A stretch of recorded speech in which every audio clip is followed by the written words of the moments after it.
Hello, Namaskar. This is Firstpost and you're watching Vantage with me, Palki Sharma.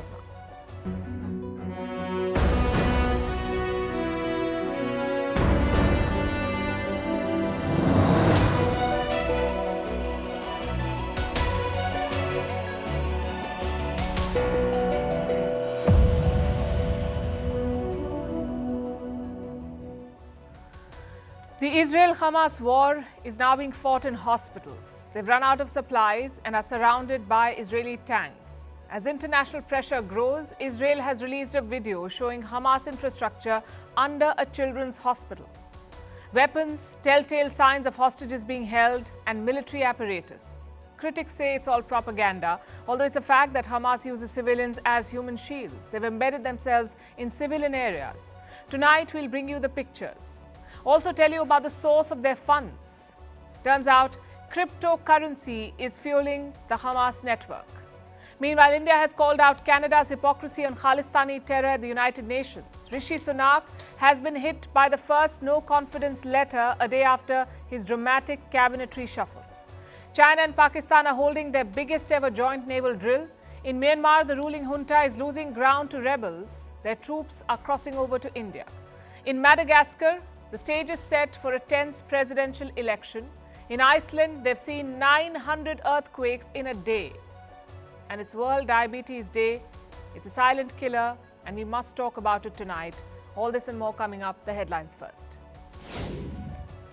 Finland mulls closing its border with Russia. Helsinki accuses Moscow of turning a blind eye to illegal migrants. Finland claims Russia is trying to destabilize it. In April, Moscow had warned of countermeasures over Finland's decision to join NATO.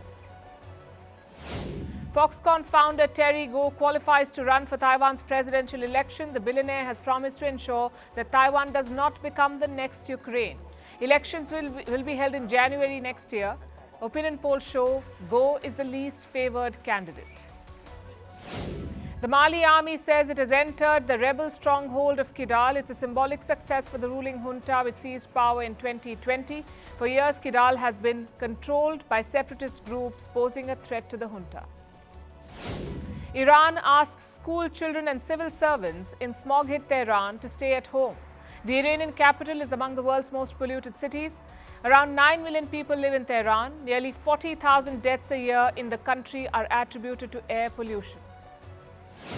Denmark will restrict alcohol sales to minors. Drinks with more than 6% alcohol will be banned to those between 16 to 18 years.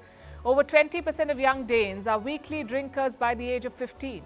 Denmark will also increase taxes on nicotine products. And trouble for Coca-Cola in Germany. Its antitrust body opens a probe against the US beverages giant. The case is over discounts for retailers, which could give the company an unfair advantage. In recent years, many American firms have come under the scanner in Germany, including Alphabet, Meta, Amazon, and Apple.